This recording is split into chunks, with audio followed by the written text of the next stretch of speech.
3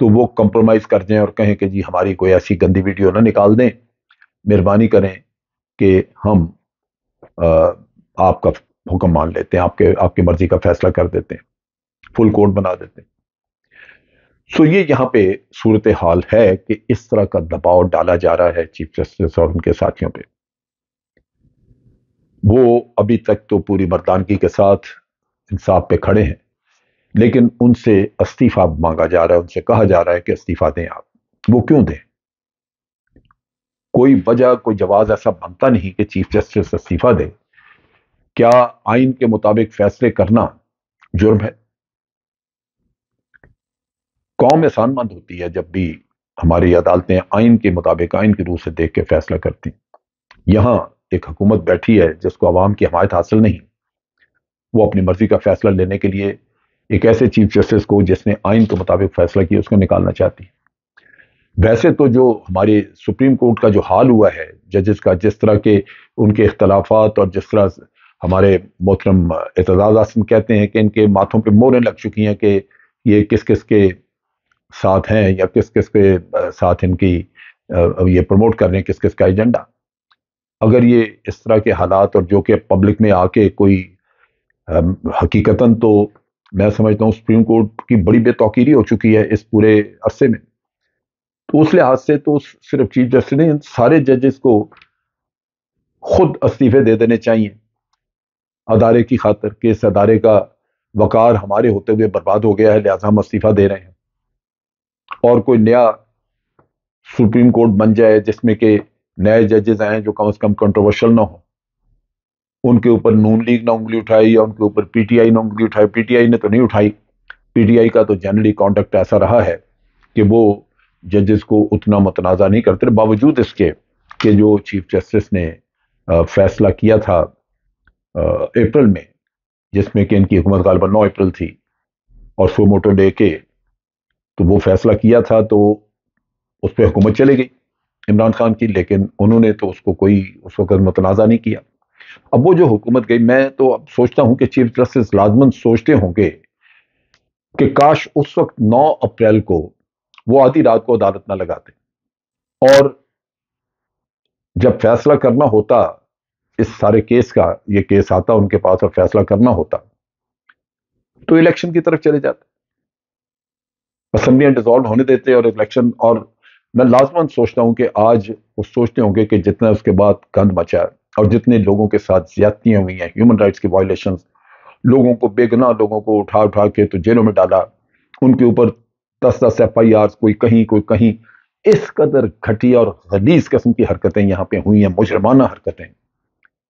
کہ انسان اللہ سے پناہ مانگتا ہے کہ یا رب العالمین تو اس ملک کے حالات بہتر کر دے تاکہ یہ مجرمانہ قسم کے کام تو بند ہو یہاں پہ، کوئی آزاد فضا تو یہاں مل جائے عوام کو تاکہ وہ سانس لے سکیں۔ بہت برا حال ہوا ہے، بہت زیادہ ہیومن رائٹ وائلیشنز ہوئی ہیں۔ سو ان حالات میں اگر چیف جسٹس نے اس وقت کسی سے پریشر نہ لیا ہوتا اور وہ رات کی عدالتیں لگانے کی بجائے دن کی روشنی میں انصاف کر دیتے تو آج یہ حالات نہ ہوتے۔ برصورت ایک جو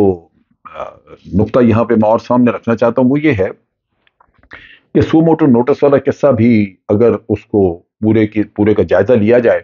تو میرا خیال ہے کہ چیف جسٹس کی بات ماننی پڑتی ہے، وہ درست کہہ رہے ہیں۔ یہاں ہوا یہ ہے کہ 2021 میں ایک 5 رکنی بینچ جسٹس گلزار اس وقت چیف جسٹس سے انہوں نے مقرر کیا، جس میں جو لوگ اس وقت تھے اس میں جسٹس عمر عطا بندیال، جسٹس اعجاز الحسن، جسٹس منیب اختر، جسٹس قاضی محمد امین، جسٹس محمد علی مظاہر، یہ لوگ تھے جن کو کہا اور انہوں نے فیصلہ یہ دیا کہ ان 5 ججز نے اس وقت فیصلہ دیا تھا کہ سو موٹو لینا یہ چیف جسٹس کا اختیار ہے اور بینچ بنانا بھی چیف جسٹس کا اختیار ہے، وہ جیسا مرضی بینچ بنائے۔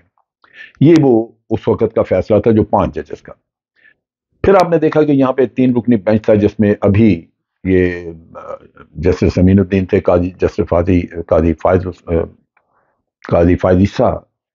محترم، وہ ہیڈ کر رہے تھے۔ تو اس میں 3 ججز تھے، جسٹس شاہد وحید بھی تھے اس میں۔ ان 3 ججوں نے 2-1 کی مناسبت سے فیصلہ دیا کہ چیف جسٹس کو سو موٹو نہیں لینا چاہیے۔ یعنی ایک جج شاہد وحید جو ہیں وہ اس سے اختلاف کرتے تھے، لیکن محترم جسٹس فائز عیسیٰ، قاضی فائز عیسیٰ اور جسٹس امین الدین جو ہیں، انہوں نے فیصلہ دیا کہ ان کو نوٹس نہیں لینا چاہیے۔ اب ان میں سے دو نے کہا کہ چیف جسٹس کا اختیار نہیں، جبکہ جسٹس شاہد وحید نے کہا کہ چیف جسٹس کا اختیار ہے کہ وہ سو موٹو لے لے۔ اس کے بعد پھر اس چیف جسٹس نے ایک 6 رکنی بینچ بنا دیا، اور 6 رکنی بینچ نے جو وہ 3 رکنی بینچ کا فیصلہ تھا اس کو ریجیکٹ کر دیا۔ اب اس میں جو 6 رکنی میں لوگ تھے جنہوں نے ریجیکٹ کیا 6-0 سے، ان میں جسٹس سجاد الحسن ہے، جسٹس منیب اختر ہے، جسٹس مظاہر نقوی ہیں، جسٹس محمد علی مظاہر ہیں، جسٹس عائشہ ملک ہیں، اور جسٹس حسن اظہر رضوی، یہ لوگ تھے۔ اب یہ جو 6 لوگ ہیں یہ اپنا فیصلہ چیف جسٹس کے حق میں دے چکے ہیں۔ اس میں جو 5 رکنی بینچ تھا پہلا جو بنا اس زمانے میں، اس میں سے ایک جج صاحب جو ہیں وہ ریٹائر ہو کے جا چکے ہیں، اور اب بھی اس میں 8 جج ایسے ہیں، ٹوٹل جج اس وقت 15 ہے، اور ان میں سے 9 ججز وہ ہیں جو کہ چیف جسٹس کے حق میں فیصلہ دے چکے، ایک ان میں سے ریٹائر ہو چکے ہیں، لہذا آج بھی 8 جج ایسے ہیں جو کہ چیف جسٹس کے حق میں فیصلہ دے چکے۔ اگر ہم اوور آل دیکھیں فل کورٹ بھی 15 ججز اگر بیٹھے ہیں تو اس میں تب بھی 8 اور 7 کی ریشو رہے گی، اور چیف جسٹس کے حق میں فیصلہ ہوگا، جس میں جسٹس عمر عطا بندیال ہیں، جسٹس سجاد الحسن ہیں، جسٹس منیب اختر ہیں، justice Qazi Amin, justice Muhammad Ali Mazhar, justice Shahid Waheed, justice Mazahar Naqvi, and justice Ayesha Malik, justice Hasan Azhar Rizvi. ان میں جسٹس قاضی امین ریٹائر چکے، لیکن باقی 8 ججز چکے موجود ہیں اور 15 کل ہیں ٹوٹل۔ تو یہ بھی دیکھنا چاہیے کہ اگر وہ بن بھی جائے فل کورٹ سارا، تو تب بھی 8 ججز یعنی چیف جسٹس کو شامل کر کے وہ ہیں جو کہ 8 اور 7 کا فیصلہ اگر دیں تو تب بھی وہ چیف جسٹس کے حق میں فیصلہ ہوگا۔ سو یہ سارا وہ کہ یہ چیزیں ہونی نہیں چاہیے، لیکن بدقسمتی کہ اس وقت یہ حالات موجود ہیں، اور کوائٹ پاسبل کہ چیف جسٹس کو کوئی ڈیسائسو ایکشن اس پہ کرنا پڑے۔ حکومت بہر صورت پوری طرح اس وقت تیار ہے۔ آپ سوچئے کہ وہ یہ کہتے ہیں کہ فلاں وقت میں جس جج نے ہمارے حق میں فیصلہ کیا تھا، اب بھی ہمارا کیس اسی کے پاس ہونا چاہیے، باقی ججز میں ان کا نہیں۔ اور یا دوسری طرف اگر اس کسی جج نے پی ٹی آئی کے حق میں فیصلہ کر دیا ہے تو وہ یہ کہتے ہیں کہ نہیں، اس جج کے پاس تو پھر کیس ہمارا بالکل نہیں جانا چاہیے، یہ تو پی ٹی آئی کا جج ہے۔ یعنی ججز کے اوپر لیبل لگا دیے ہیں، تو کیا رہ گئی بک آف سپریم کورٹ کی؟ تو یہ ان حالات میں سمجھتا ہوں یہ بڑی سیریس سچویشن ہے، جہاں آپ کا جوڈیشل سسٹم تقریباً کولیپس کر چکا ہے، اور اس میں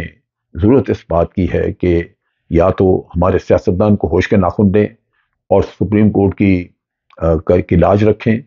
یا سپریم کورٹ کے ججز خود اس کے بارے میں سوچیں کہ اس ادارے کا کیا رہ گیا،